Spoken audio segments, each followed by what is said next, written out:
내란 수계 윤석열 대통령이 계엄 43일 만에 체포됐습니다. 현재 대통령의 체포라는 사상 초유의 사태를 긴장감 속에 지켜본 시민들은 대부분 안도감을 나타냈습니다. 윤석열 대통령의 체포에 대해 지역 정치권도 환영의 뜻을 밝혔습니다. 각 정당은 시민들이 법치와 민주주의를 지켜냈다고 치켜세웠습니다. 5.18 단체는 헌법과 법치를 유린하고 국민 기본권을 짓밟은 윤석열 대통령을 엄벌해야 한다고 강조했습니다. 윤석열의 체포는 민주주의와 헌법 질서 회복의 전환점이라고 평가했습니다.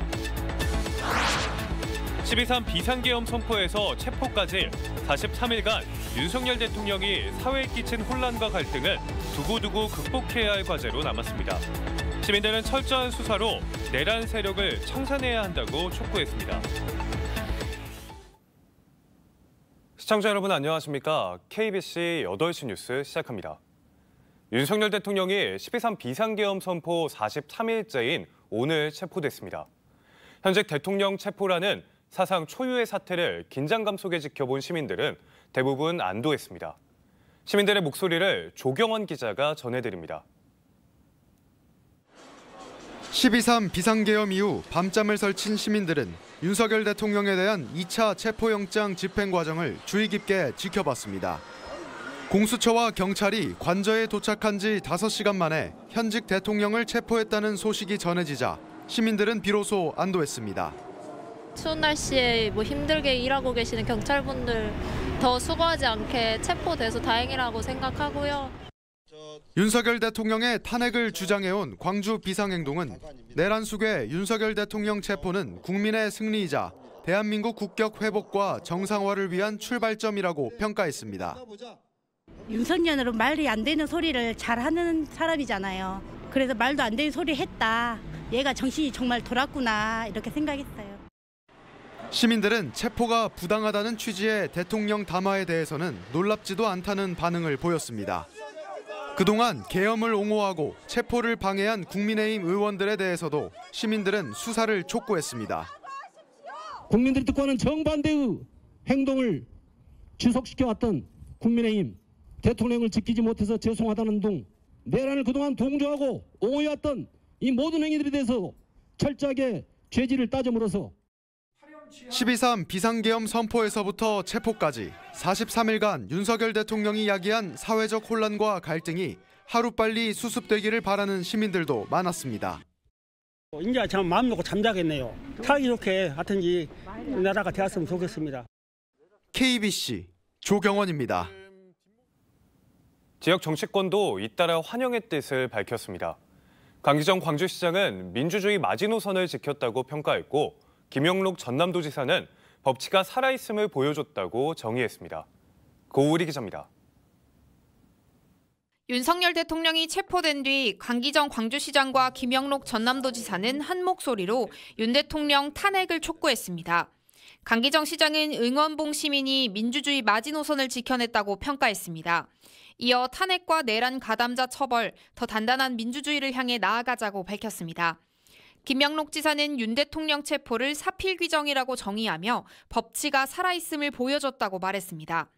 윤 대통령이 마지막까지 체포를 거부한 데 대해선 마지막 명예도 지키지 못한 비겁하고 부끄러운 일이라고 비판했습니다. 지역 정치권에서도 환영 입장이 잇따랐습니다. 광주시 의원들은 공수처가 철저히 조사해서 반드시 단죄해야 무너진 민주주의를 회복할 수 있다고 강조했습니다. 더불어민주당 광주광역시장은 내란 수괴 윤석열이 드디어 체포됐다며 내란을 종식시키고 민생을 회복하는 일에 전력을 다하겠다고 강조했습니다. 반면 국민의힘 광주지역 당협위원장 등은 계엄의 정당성을 주장하며 윤석열 대통령 탄핵을 반대했습니다. 기자회견에 앞서 광주 시민사회단체들이 진입해 국민의힘 해체를 외치는 등 잠시 충돌이 빚어지기도 했습니다. 윤 대통령 탄핵에 반대하며 대한민국 자유민주체제 수호를 위해 모든 자주민주 애국 시민과 국민과 함께 나설 것을 선언하는 바입니다. 진보당 전남도당은 논평을 통해 윤석열을 즉각 구속하고 헌재는 신속하게 파면 결정을 내려야 한다고 촉구했습니다. KBC 고울입니다.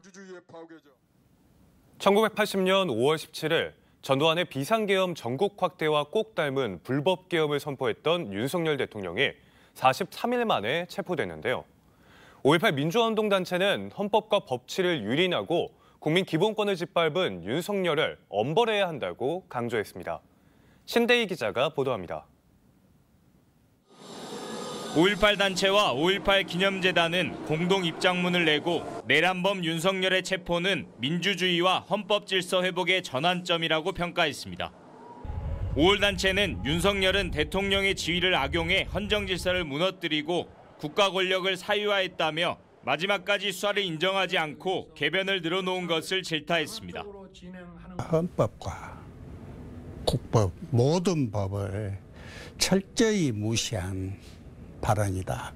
지금까지도 뉘우치지를 못하고 전 국민을 30일 이상 공포의 도가니로 밀어넣고 친이 쿠데타와 국회 의결을 방해하는 폭동을 일으켜놓고 관저농성을 벌인 윤 대통령에게 엄정한 법 집행을 강조했습니다.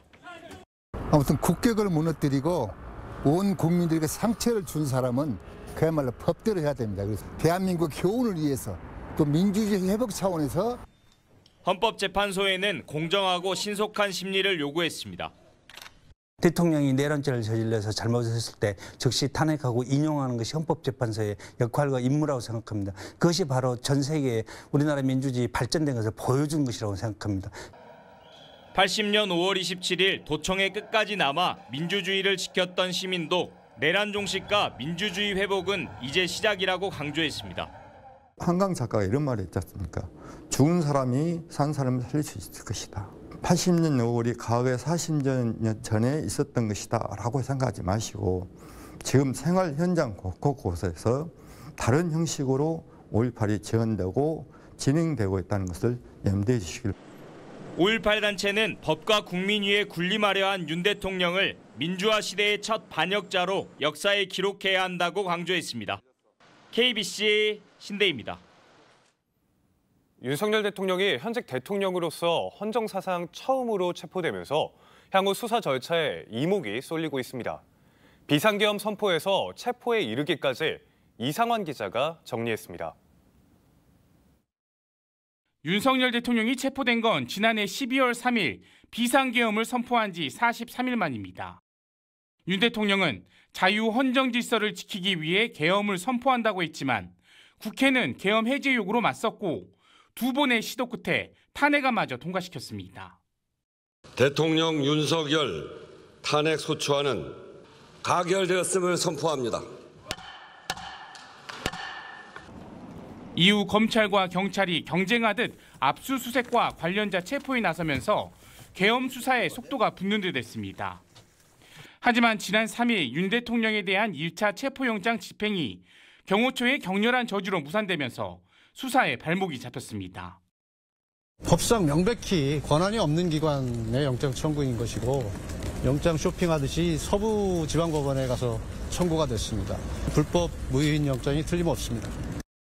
이후 공수처는 경찰 1000여 명을 동원한 2차 집행 끝에 윤 대통령을 체포했습니다. 공수처의 향후 수사는 윤 대통령의 내란 수개 혐의 입증에 집중될 것으로 보입니다. 윤 대통령이 주요 정치인을 체포하고 계엄 해제를 막기 위해 국회의원들을 끌어내려고 지시했는지 또 계엄을 사전에 모의했는지 등을 집중 조사할 계획입니다. 구속영장도 청구할 방침인데 법조계에서는 발부 가능성이 높다는 의견이 나오고 있습니다. 윤석열 대통령이 보여준 행태를 보면 이제 증거인멸 연대가 높다고 봐서 아마 영장을 발부하지 않을까 싶거든요. 이제 영장을 발부하면은 아마 구속된 상태에서 수사를 받을 것으로 예상이 됩니다. 공수처가 윤 대통령을 체포하며 계엄 수사의 구분응선을 넘었지만 윤 대통령이 진술을 거부할 가능성이 커 수사가 순탄치는 않을 것으로 보입니다. KBC 이상환입니다.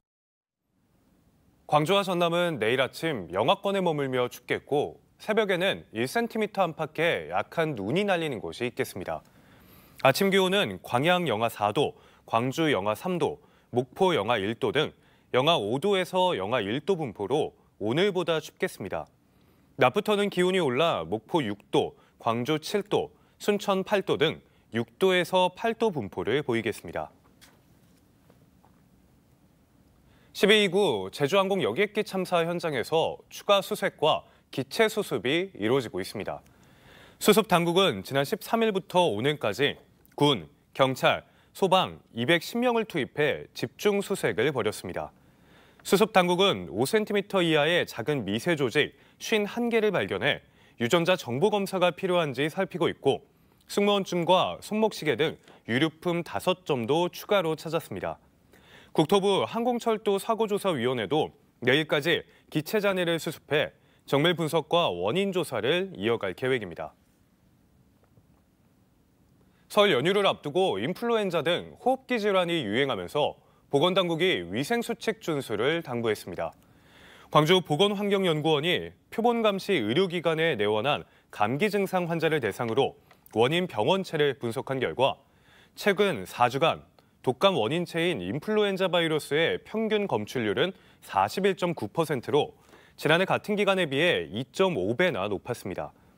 또 다른 호흡기 바이러스인 호흡기 세포 융합 바이러스 평균 검출률은 11.1%, 메타뉴몬은 6% 등으로 다양한 호흡기 바이러스가 동시에 유행하는 것으로 집계됐습니다. 설 명절을 전후해 선거법 위반 행위에 대한 단속이 강화됩니다. 전남도 선관위는 제1회 전국 동시 새마을금고 이사장 선거와 상반기 재보궐선거를 앞두고 입후보 예정자와 자치단체장, 지방의회, 새마을금고 등을 대상으로 방문 면담과 안내자료 배부 등 예방 활동을 펼칩니다. 또 명절 연휴에도 금품 수수와 식사 접대 등 위법 행위에 대한 신고와 제보를 받기 위해 비상 연락 체제를 유지하기로 했습니다. 광주광역시가 제주항공 여객기 참사 피해를 겪은 유가족들을 위해 성금 10억 원을 기탁했습니다. 광주시는 제9호기금을 활용해 마련한 10억 원을 전국 제9호협회에 기탁했다고 밝혔습니다. 이번에 마련된 성금은 참사 피해자와 유가족들에게 전달될 예정이며 사고로 인한 피해 복구와 심리적, 경제적 회복을 위해 사용됩니다. 목포시가 자매도시인 창원 특례시로부터 1,418만 7천 원의 성금을 지정 기탁받았습니다. 목포시는 창원 특례시청 직원들이 제주항공 여객기 사고 희생자를 위해 모금한 성금을 오늘 목포시에 지정 기탁했다고 밝혔습니다. 기탁금은 대한적십자사를 통해 제주항공 여객기 사고 목포시 희생자 유가족들에게 쓰여집니다. 다음은 희망 2025 나눔 캠페인에 참여해주신 분들입니다. 승원 펠리체 김승구 회장이 2천만 원을 보내주셨습니다.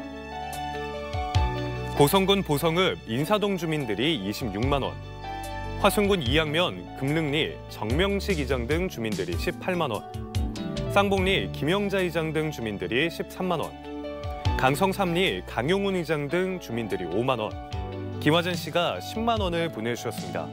소중한 성금 보내주셔서 고맙습니다.